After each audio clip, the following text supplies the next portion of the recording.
Yo, musta buhay-buhay natin dyan? Naghintay ba kayo sa akin? Siyempre hindi, sino ba naman ako? Langgam. Ako lang ba naiinis sa langgam? Ikaw, naiinis ka rin ba sa langgam?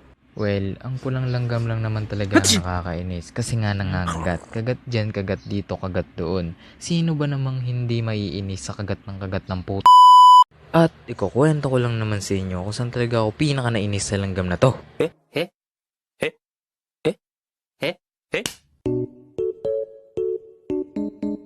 Una na dyan is yung pagkagat sa paa. Alam ko.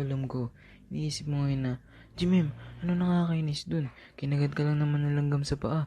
Nakakainis ba yun? Wait lang kasi dahil di pa ako tapos. Di ko pa sinasabi sa inyo na hindi lang iisa yung langgam at hindi rin dalawa at hindi rin tatlo dahil napakarami nakala mo ay pupunta ng gera.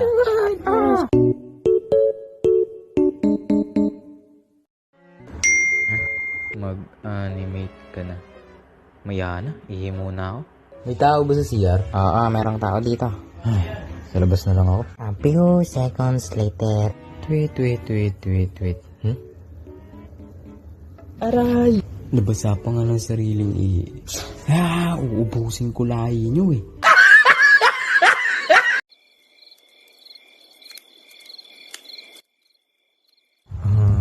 Subscribe na kay Jimmy.